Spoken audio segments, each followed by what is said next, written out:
बात शिक्षा रोजगार से लेकर राजनीतिक तक की, यानी बिहार में शिक्षा का हाल क्या है, रोजगार के क्या है अवसर, और इसके साथ ही क्या है राजनीति में हलचल, मौसम का मिजाज क्या है, कैसा है।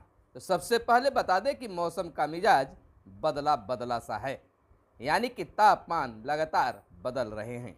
नमस्कार, मैं हूं आपके साथ सुनील बॉबी और आप इस समय देख रहे हैं अपना प्यारा पसंदीदा कार्यक्रम बिहार समाचार। बिहार समाचार में हम खबरें आपके काम के लिए लेकर आते हैं, जो आपको देखना जरूरी होता है। वीडियो पसंद आए तो लाइक जरूर कीजिएगा, चैनल को अब तक सब्सक्राइब नहीं किए हैं तो चैनल को जरूर सब्सक्राइब कर लीजिएगा। चलिए खबरों की सिलसिला, पहले हम मौसम की बात किए हैं तो मौसम से शुरू कर लेते हैं। आज की सबसे बड़ी खबर है, गर्मी का सितम लगातार जारी है, लगातार तापमान बढ़ रहे हैं। राज्य के 23 जिले लू की चपेट में है, तापमान 40 के पार। 48 घंटे के लिए मौसम विभाग ने येलो अलर्ट भी जारी कर दिया है। बक्सर लगातार दूसरे दिन भी राज्य भर में सबसे गर्म रहा और किन जिलों के लिए अलर्ट जारी किया गया है। पूर्वी चंपारण, गोपालगंज, सिवान, सारण, बक्सर, कैमूर, औरंगाबाद, रोहतास, गया, भोजपुर, जहानाबाद, अरवल, पटना, नवादा, नालंदा, शेखपुरा, बेगूसराय, खगड़िया, मुंगेर, लखीसराय, जमुई, बांका और भागलपुर में शनिवार के लिए लू का अलर्ट जारी किया गया था और रविवार को भी यह सिलसिला बना रहेगा।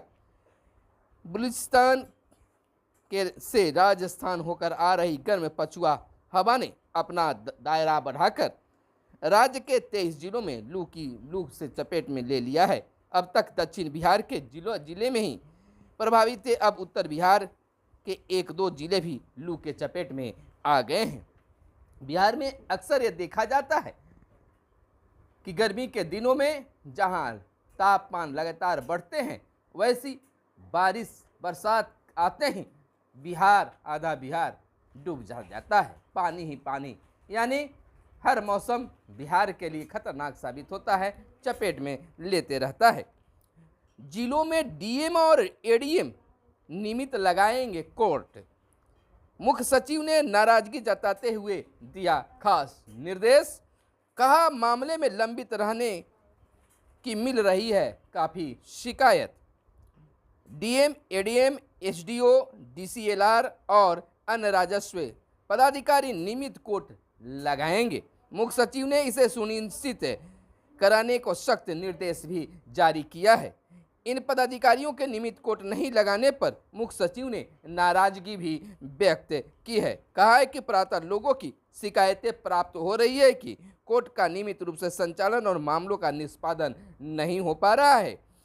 इधर गोल्ड लोन की ब्याज दरों में बढ़ोतरी संभव दिख रही है, यानी कि कहा जा सकता है कि कीमतों में तेजी से उतार चढ़ाव के कारण भविष्य में गोल्ड लोन की ब्याज दरों में बढ़ोतरी हो सकती है। और लगातार 2 सीरीज हार के बाद रूट ने कप्तानी छोड़ी।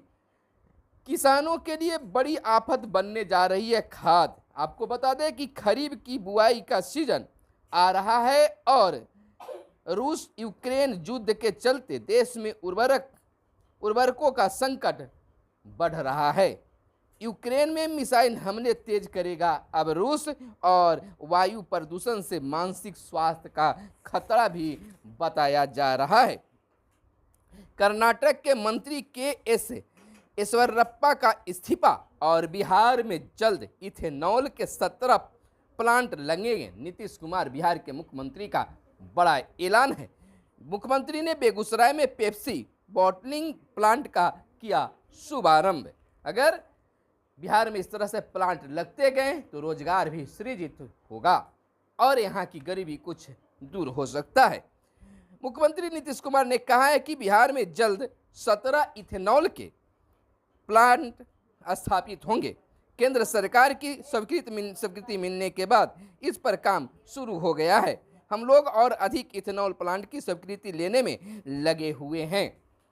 आने वाले समय में बिहार में और उद्योग लगेंगे। मुख्यमंत्री बीते दिन बेगूसराय में बरौनी प्रखंड मुख्यालय के पास असुरारी गांव में स्थित बियाडा की जमीन पर 550 करोड़ की निर्मित पेप्सी का बॉटलिंग प्लांट का उद्घाटन करने के बाद पत्रकारों से बातचीत करने के क्रम में उक्त बातें कही है।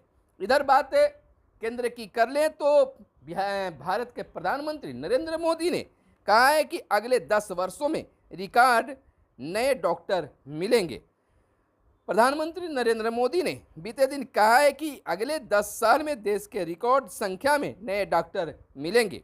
उन्होंने देश के हर जिले में मेडिसिन कॉलेज निर्माण के साथ ही चिकित्सा शिक्षा को सर्वसुलभ बनाने के सरकार के प्रयासों का उल्लेख किया है। प्रधानमंत्री ने लोगों को कोरोना से सतर्क रहने की एक बार फिर सलाह दी है। इधर न्यायपालिका में रिक्त पद भरने जरूरी, जस्टिस रमना यानी मुख्य सचिव न्यायाधीश ने दिया अधिक नियुक्तियों पर जोर, कहा पर्याप्त अदालतें और बुनियादी ढांचा भी जरूरी है। और इधर महंगाई की बात कर ले तो भाई नाम नहीं लीजिए, अनार के भाव बिक रहे हैं अब नींबू। हमेशा सोशल मीडिया पर नींबू को लेकर धमाचौकड़ी मची हुई है, यानी कि कहा जा रहा है कि आखिर महंगाई कहां तक जाएगी। युद्ध यूक्रेन और रूस में और उसका असर भारत में भी दिखने लगा है। बदलाव खाद्य पदार्थों से लेकर रोजमर्रा के इस्तेमाल की चीजों पर खर्च में कटौती करने लगे हैं अब परिवार। महंगाई बढ़ी तो भारतीय सस्ते उत्पाद अपनाने लगे हैं, यानी भारतीय जुगाड़ लगाते हैं। खासकर बिहार की बात कर ले तो बिहार में जुगाड़ की कमी नहीं है, यानी कि जब महंगाई बढ़ रही है तो सब सस्ते उत्पाद वाले चीज़ों को लोग उपयोग करना शुरू कर चुके हैं। क्या कहता है सर्वे, एक नज़र में बता देते हैं। बिजोम के सर्वे के अनुसार बड़ी कंपनियों के मुनाफे में कमी आई है। इसमें उन्हें 30% तक की कीमत बढ़ानी पड़ी है। हर चीज़ों पर कीमतें बढ़ रही है तो भाई संभल के, क्योंकि महंगाई बढ़ रही है। इधर बात कर ले पारा औसत में ज़्यादा सूख रहे गेहूं के दाने और प्याज की फसल। उत्तर बिहार के मुकाबले मध्य बिहार में गेहूं के दाने अधिक सूख रहे हैं। पछुआ हवा चलने से हरी सब्जियां भी हो रही है प्रभावित। दक्षिण और उत्तर बिहार के तापमान में 10 डिग्री का अंतर है। जलवायु परिवर्तन, गर्मी का सितम जारी है, फसलों पर भी इसका असर पड़ रहा है। 20% तक की नुकसान अब तक बताया गया है। रिकॉर्ड तोड़ गर्मी की 4 बड़ी वजह भी हो सकती है, जिसे हम बताएंगे। लेकिन उससे पहले हम बता दें कि गर्मी इस बार रिकॉर्ड तोड़ रही है।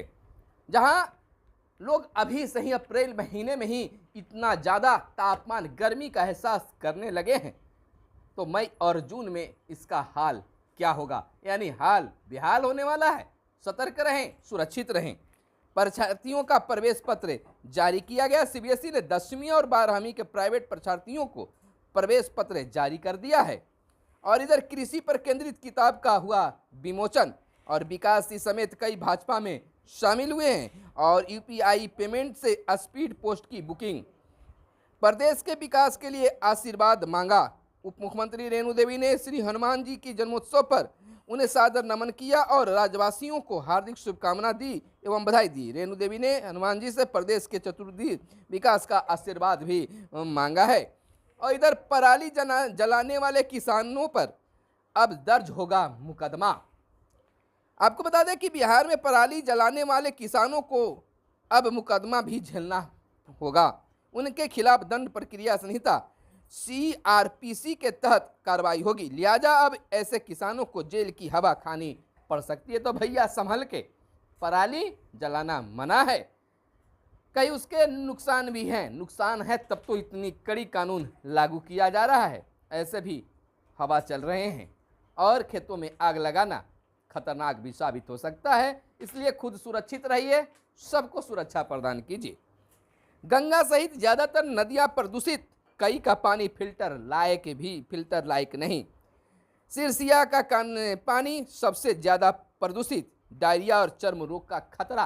तो इस तरह से अगर पानी प्रदूषित हो रहे, नदियाँ प्रदूषित हो रहे हैं, तो डायरिया और चर्म रोग का खतरा भी बढ़ रहा है। सीवरेज के कारण ये अब समस्या बढ़ी है। और टेलीमेडिसिन की सुविधा आज 9 से 4 बजे तक मिला है, यानी कि टेलीमेडिसिन की सुविधा आज 9 बजे से 4 बजे तक उपलब्ध रहा है। शेखपुरा, जमुई और खैरा में बनाए जाएंगे बाईपास। शेखपुरा और जमुई और खैरा वासियों के लिए यह खुशखबरी है, बाईपास वहां बनेगा। कार्यों का समय पर कारगर निराकरण सुनिश्चित करें। डीएम, एसडीएम, एसडीओ और डीसीएलआर और अन्य राजस्व पदाधिकारी नियमित रूप से कोर्ट लगाएंगे और कार्यों का भी निष्पादन करेंगे। अब बात कर लेते हैं शिक्षा की। शिक्षा का हाल क्या है? 1 अप्रैल से ही शुरू हो चुका है नए सत्र और बच्चों के हाथों से किताब गायब है। नहीं मिल पाया है सरकार की ओर से किताबों का पैसा मिल पाता है वो भी नहीं मिल पाया है और किताबों का हाल भी बेहाल है। अभी कोई तैयारी नहीं। शिक्षा सचिव ने कहा इसी माह बच्चों के खाते में भेजी जाएगी राशि। राज्य के सरकारी स्कूलों में नया शैक्षणिक सत्र 2022-23 से 1 अप्रैल से आरंभ हो चुका है। सरकारी प्रारंभिक विद्यालयों में पढ़ने वाले बच्चे 1 अप्रैल से ही अपनी अपनी नई कक्षाओं में अध्ययन करने आ रहे हैं, लेकिन न तो अब तक उन्हें किताब खरीदने के पैसे सरकार की ओर से दिए गए हैं और न ही इन जिलों में किताबें ही पहुंची है। आलम यह है कि नए सत्र से पहले महीना का आधा समय बीत जाने के बावजूद फिलहाल किताब को लेकर शिक्षा महकमा में राज्य मुख्यालय से लेकर जिला तक का सुगबुगाहट आरंभ हुई है।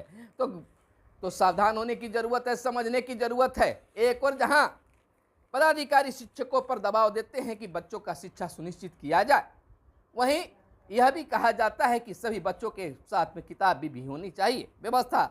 लेकिन व्यवस्था क्या, जहां तक के राज्य स्तर की बात कर ले तो वहीं से न तो उनके खाते में पैसे डाले गए हैं और न किताबें उपलब्ध कराई गई है। तो किस स्तर पर गुणवत्तापूर्ण शिक्षा की बातें की जा सकती है? बात रोजगार की, तो रोजगार के लिए यहाँ पर कई प्लांट भी खोलने का प्लान मुख्यमंत्री ने बनाया है। तो फिलहाल हमारे साथ बने रहिए और देखते रहिए शिक्षा जगत, रोजगार जगत और राजनीतिक से जुड़ी तमाम चीज़ों को, किसानों से जुड़ी तमाम चीज़ों को जानने के लिए आप हमारे चैनल के साथ बने रहें, देखते रहें। इस वीडियो के लिए आपका कमेंट क्या है, क्या कहना चाहते हैं, कमेंट करके बताइए। कैसा लगा जरूर बताने का काम कीजिएगा। कैमरे के पीछे हैं मिस्टर साहिल राज। धन्यवाद। जय हिंद, जय भारत, वंदे मातरम।